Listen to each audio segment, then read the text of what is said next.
¿Quién es Jocelyn Dunstan Escudero? Soy una mujer científica, feminista, hija de Mónica, hermana de Tracy, quien vivió en La Pintana hasta que se fue al doctorado en Cambridge hace los 24 años. Soy académica, actualmente en el Departamento de Computación y el Instituto de Matemática Computacional. Me gusta trabajar en temas de salud pública. Hice un postdoctorado en salud pública. Originalmente estudié física, pero me he ido como convirtiendo en analista de datos. Y mi propósito en general es tratar de usar método en el estado del arte para ayudar a alguien. Y espero hacerlo pronto desde la maternidad, que no he podido lograr hasta ahora.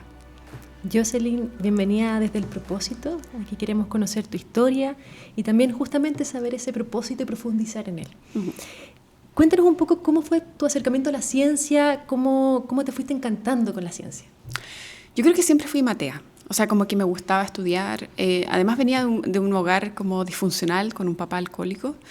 Y también como desde la pobreza. O sea, yo vivía en una media agua cuando chica. Entonces yo encontraba que era mi única herramienta como para hacer algo por mi mamá, era como que ser la mejor del curso. Y eso igual tiene un costo en salud mental también, porque está como exitismo de ser siempre un estrés una constante. Estrella para que tu madre, o para que otra persona te vea. O sea, me ha tomado terapia de adulta dejar de ser esa persona, porque en el fondo es cansador siempre sentir que tú tenías una responsabilidad con las otras personas para que se sientan mejor debido a lo que tú estás logrando. Eres también. Sí, pero en el fondo, en ese momento de mi vida, era lo que más me sirvió, en el fondo, porque no había nadie en la familia que había entrado a la universidad antes que yo.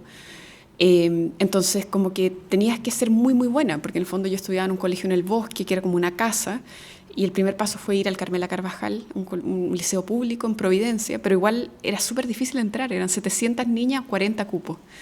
Y yo logré entrar ahí. Y yo diría que después de ese momento la cosa fue cada vez más fácil. O sea, incluso pasar de la Universidad de Chile a la Universidad de Cambridge no fue tan grande el gap como yo creo que fue como salir de un colegio muy chiquitito en una comuna pobre a ir al menos a un liceo emblemático.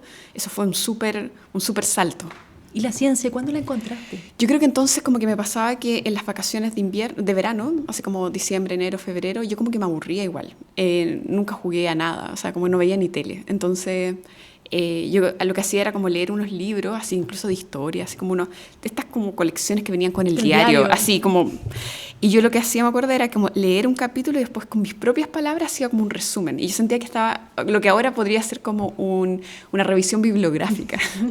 Y también hacía como los problemas del Baldor de álgebra, como que me los hacía todo, así como que me ponía horario. Así, estoy hablando de una niña así de 8 años, en enero, diciendo, ya, hoy día yo creo que de 9 a 12 voy a hacer problemas del Baldor y en la tarde voy a estudiar este otro librito, ¿cachai? Y entre medio hago aseo, porque mi mamá trabajaba y mi hermana tiene 5 años menos que yo.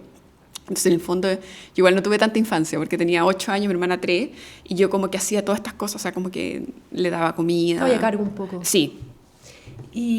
Pero esto tu mamá no te lo imponía, ¿lo hacías tú? O sea, mi mamá en algún momento como que se liberó de mi papá y nos fuimos a vivir las 3 solas a una casa. Y ahí era como que no era tan optativo en el sentido en que mi abuela cuidaba a mis primas también, entonces como que igual se dio una dinámica en que mi mamá empezó a confiar mucho como si yo fuera adulta y yo también me asumí el rol de una adulta, ¿cachai? Que no es algo que yo quisiera que la gente viviera, ¿cachai? Como que yo creo que no es sano. Sí, pues. ¿Y cómo fue crecer en La Pintana, que es una comuna que ha sido súper estigmatizada en el último tiempo? Yo creo que lo que te definí, como que lo define, yo creo que es como el miedo. Yo como que constantemente con miedo, como que porque mi mamá me lo inculcaba también. Entonces, en el fondo, como que no podía llegar en micro sola, que a veces mi mamá me iba a buscar a la parada de la micro. Y hasta el día de hoy, ahora tengo auto, pero hace un mes, pero cuando yo de adulta voy a La Pintana, mi mamá me va a dejar al paradero a la micro. Y después yo la veo corriendo de vuelta, ¿cachai? Entonces, eso es un poco como angustiante. Y tú mencionabas que pasaste de un colegio pequeño al Carmela, sí, altamente competitivo, y luego a la universidad. Y en la universidad, tú contabas alguna vez que no tenías muchos referentes femeninos. Sí. ¿Cómo fue abrirse espacio siendo mujer en un mundo de hombres? ¿Sabes que yo creo que cuando uno es más chica, como que no reflexiona, o sea, como que no es tan como agresiva en darse cuenta de la violencia que significa que no hayan referentes mujeres. Entonces lo que te diría es que yo nunca tuve una profe de cátedra. Cátedra en la universidad están las ayudantes o los ayudantes, están los profes de cátedra, el que te pasa la materia. Yo jamás tuve una profe mujer, en 6 años. Alguna vez lo conté, como 120 cursos, nunca tuve una mujer. Y como que si ahora tú me preguntas, yo alguna vez reclamé, pucha, pero ¿qué voy a reclamar si no sé ni siquiera qué significa? Onda como, ¿por qué el departamento no está contratando? ¿Por qué no está haciendo concursos para mujeres? No tenía idea de que eso existía. Entonces yo diría que ahora, por ejemplo, fui hace poco a Irlanda, al Trinity College, y hay como un pasillo, una biblioteca hermosa, con bustos de científicos. Y hay puro hombre. Y ahora, o sea, ahora a mis 37 años, yo voy a esa biblioteca y me dan ganas de quemarlo todo, porque digo, como aquí nadie entra y dice, ay, aquí hay algo raro, como que, como alguien como del 51% de la población no siente que es violento, que te digan, estas son las aulas del conocimiento y está lleno de bustos de hombres. Pero yo diría que la universidad simplemente lo encontraba como que ganas que hubiera una profe mujer, pero ni siquiera, había una auxiliar que se llamaba Valeria Herkovich, y ella como que en primer año yo sentía que ella me marcó un montón, pero ella no estaba en la posición de poder, era como ayudante. Pero aún así, al nivel de que habían 3 ayudantes en computación y yo solo me acuerdo de la Vale. Yo no sé quién eran los 2 hombres que hacían. Era como que para mí era tan importante ver a una mujer, claro, enseñándome algo. Sí, totalmente.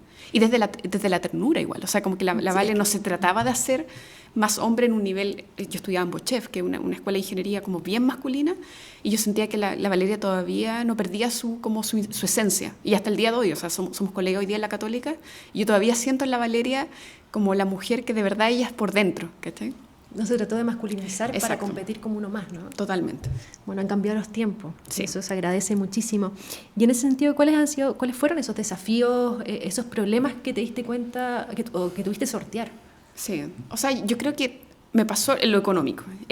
Cuando mi papá se fue y nunca nos dio pensión alimenticia. Entonces mi mamá en algún momento trabajaba como en hacer letreros publicitarios. Yo me acuerdo perfecto que ganaba 250 lucas y pagaba un dividendo de 80.000 pesos. Y vivíamos con esa plata. Entonces lo que yo hice como en el colegio era que yo me becaban de todo. O sea, en el Carmela Carvajal alguna vez me compraron el jumper, me pasaban un pase escolar amarillo que no pagaban la micro. En fondo todas las becas posibles. Y no pagaba nada en el colegio además. Entonces lo que hice fue como estudiar un montón. Como que iba en el colegio, después iba en el preuniversitario que me becó. Y me acuerdo que me preparaba para todo, me preparaba como extra lenguaje, extra matemática.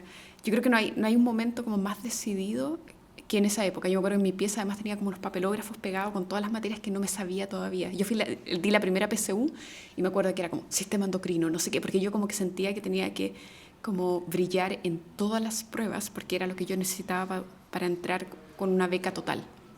Y lo logré, o sea, al final fue como ponderé un montón de puntos, me equivoqué así en 2 en una, en 2 en la otra y así, y me gané la beca Universidad de Chile y entré a la U y entré gratis, ¿cachai? Pero fue como un momento como de mucho estrés que yo creo que no se lo recomiendo a nadie porque en el fondo lo que yo hacía era anular como cualquier función como biológica solo por el estudio, o sea, yo creo que no pensaba en nada más, como que ¿qué me pasa? Si me preguntáis como qué digestión tenía en cuarto medio o como qué cosas emocionales me pasaban, yo no sé, ¿cachai? Como que para mí es un año en que solo estudié y no sé qué más hice. Ay, con un objetivo súper claro. Porque yo tenía mucho miedo de qué iba a pasar conmigo si no podía, ¿cachai? Como que si tenía que hacer un trabajo técnico, un trabajo como en donde no pudiera como investigar o estudiar. Eso como que me angustiaba mucho. Qué fuerte. Oye, ¿en qué momento de tu carrera como estudiante o ya como académica hiciste ese cruce entre la ciencia, las matemáticas y también incorporar la salud? Yo la verdad que siempre quise ser como, cuando chica, muy médica. O sea, como que me disfrazaba de médica, le decía a todo el mundo que iba a ser médica. Y hasta segundo medio, ahí tuve una profe de física que se llama Eliana Flores, que es súper buena. Y ahí como que yo dije, no, esta es la física. Y fue como un amor así como muy fuerte que duró, yo creo que 10 años. Otra mujer en tu vida. Exacto, ahí pum.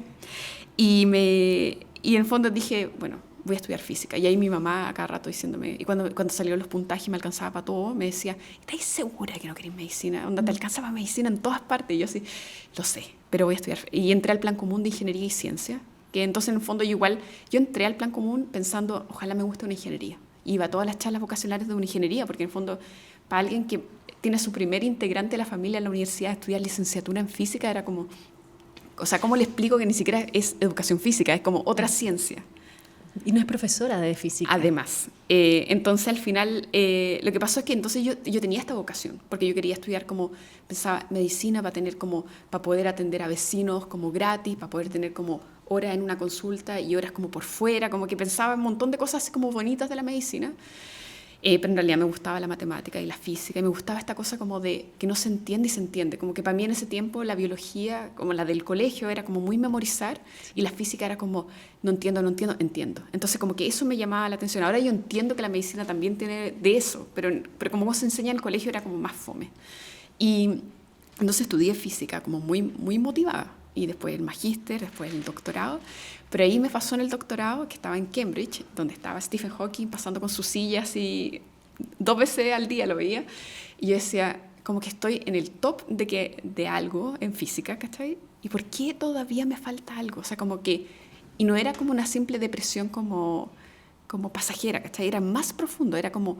Yo estoy resolviendo una ecuación diferencial para estudiar una bacteria que no hace nada y que no ataca a nadie, y ese es mi doctorado, ¿cachai? Porque lo hacía en matemática aplicada. Mi pasado también, sí. mi tema social, ¿no?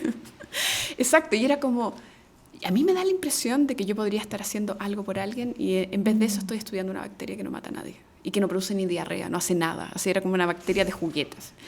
Y ahí le dije a alguien una vez en una cena formal estilo Harry Potter, vestía con capa, como es Cambridge todo, le dije a alguien, ¿sabes qué? Yo siento que me falta un propósito en este ejercicio de la academia. Y ahí me dijo, ¿por qué no voy a hablar con alguien de salud pública? Yo te doy un nombre. Y ahí fui a hablar con esta persona y nada, y le conté mi dramón, así como, mira, y me dijo, ¿sabes qué? Yo creo que tú te podés cambiar a salud pública. Tú sabes programar, sabes matemática, nosotros no sabemos mucho de esas cosas, yo creo que tú podés lograrlo. Y ahí empecé a ir como de oyente a charlas de salud pública, hasta que alguien me escribió un correo y me dijo, ¿tú sabes que en Johns Hopkins andan buscando un postdoctorado o postdoctorada en temas de salud pública, pero que venga del área de la ingeniería o la matemática? Entonces yo postulé esa beca y me la gané. Entonces me fui a Estados Unidos con una beca como muy cool, que además me pagaba cursos en lo que yo no sabía. Entonces ahí yo estudié bioestadística, salud pública, epidemiología. Lo hice todo en Estados Unidos. La transición la hice en Estados Unidos. Entonces yo creo que fue muy bueno, porque cuando volví venía como con una chapita de que estuve en Hopkins, en la Escuela de Salud Pública, y en Chile me creyeron más. Quizás hubiera sido más difícil si yo en Chile hubiera dicho, yo en realidad soy física, pero me interesan otras cosas. Claro. Oye, en Chile actualmente, de hecho, está el debate con la inteligencia artificial, es trending topic en todas partes, pero tú la ocupas para que sea un aporte a la sociedad, ocupas eso en salud pública. ¿Cómo es eso en el fondo? Yo en realidad no hacía, lo que hago ahora es procesamiento del lenguaje natural, que es como una parte de la inteligencia artificial que se encarga como que las máquinas entiendan lo que los humanos escriben o dicen. Y yo no me dedicaba a eso originalmente. En Estados Unidos yo nunca estudié eso, estudié en aprendizaje de máquinas en realidad, como números. Pero cuando llegué a Chile alguien me dijo como, ¿sabéis el problema como grave en Chile? Es la lista de espera. Y como que me acuerdo que con este médico, Rodrigo Martínez, como que nos dimos varias vueltas en el hospital, en el J. Aguirre, como que él me explicaba la lista de espera. No, mire, está la GES y la no GES, la que no está cubierta por las garantías explícitas de salud, y eso es como tierra de nadie y es súper difícil. Y ahí yo postulé un fondo y nos ganamos un fondo para estudiar la lista de espera en un hospital en Puente Alto. Y ahí yo me di cuenta que el problema era que la razón de interconsulta, o sea, por qué la persona está esperando en una lista de espera, está en texto libre, está así en palabritas, ¿cachai? Entonces hay 2,5 millones de personas esperando y al gobierno le cuesta tomar decisiones porque en el fondo, si tenía una columna que es puro texto, no es como tan fácil como hacer una estadística, no es como hacer como un gráfico de barras, porque son palabras. Entonces a veces la gente hace que nubes de palabras, pero en realidad lo que le sirve al gobierno es saber como, bueno, oftalmología, una lista de espera súper grande, pero ¿por qué espera la gente en oftalmología? Obviamente se pueden poner a leer, un humano o humana se puede poner a leer a la rápida, pero no es un estudio cuantitativo como lo que puede hacer la inteligencia artificial, que es como aprender a detectar la enfermedad que aparece, asignarle un código único y hacer un gráfico de esos códigos únicos, no importando cómo se escribió la palabra. Si escribió hipertensión arterial, HTA, hip arterial, todas esas cosas las máquinas pueden aprender a decir, esto es lo mismo. Increíble. Y ahí tratas de disminuir las listas de espera. ¿Cómo va ese trabajo? O sea, lo bueno es que ahí se puede dar información. O sea, por ejemplo, hay patologías, por ejemplo, corrección de la refracción, que es como si uno necesita o no usar lente. Eso es lo que más se consulta en oftalmología. Entonces, en el fondo, el gobierno podría tomar decisiones de decir, ¿sabéis qué? Vamos a mandar a tecnólogos y tecnólogas médicas a hacer ese examen, que es lo que nos tiene a 100.000 personas esperando en la lista de espera. O por ejemplo hay procedimientos a veces en la lista de espera porque como que no deberían estar ahí. En el fondo hay que como que ordenar las cosas. A veces hay patologías del embarazo del 2018. Eso ya no debería estar en la lista de espera. Pero el problema es que está como... Nosotros jamás tocamos primero a los pacientes. O sea, en el fondo es un acto legal modificar la lista de espera y nosotros ni el MinSal incluso puede hacerlo. Pero lo que uno sí puede hacer es informarle a los hospitales que creemos que hay casos que no corresponden para que ellos puedan hacer una limpieza interna. Pero es mucho más fácil cuando tú puedes fiscalizar o arreglar los datos teniendo como unas directrices, como un soporte a la decisión humana. En vez de decir, ¿sabes que tengo 100.000 personas esperando? Voy a tomarme una tarde y voy a empezar a mirar los casos. En general, la inteligencia artificial funciona muy bien cuando son tareas tediosas que los humanos y humanas se equivocan mucho porque es leer 2 días algo. No, ahí... El margen de error es infinito. Exacto. Y ahí uno podría hacer cosas de priorización, por ejemplo, también. Sí. Jocelyn, ¿cómo proyectas tu trabajo como investigadora, como académica y también como mujer? Sí, yo tengo 37 años y hace año y medio empecé a tratar de quedar embarazada y todavía no lo logro. Ahora tuve una inseminación que no funcionó y ahora voy a partir con in vitro. Y en realidad como que tengo esa bandera de lucha un poco en el sentido en que ahora a mí me va súper bien, 3 centros me quieren, tengo doble afiliación en la universidad, pero igual mi currículum es de una mujer sin hijos, es un currículum de 6 días a la semana trabajando. Entonces, en el fondo, ¿pude haberme embarazado antes? Sí, un poco antes, a los 34. A los 33 quizás, recién conociendo a mi marido, pero no era muy factible en ese momento. Entonces encuentro que es difícil. La academia, al menos como en el nivel de intensidad en el que yo me encuentro, encuentro que es difícil haber hecho ese espacio para la maternidad antes.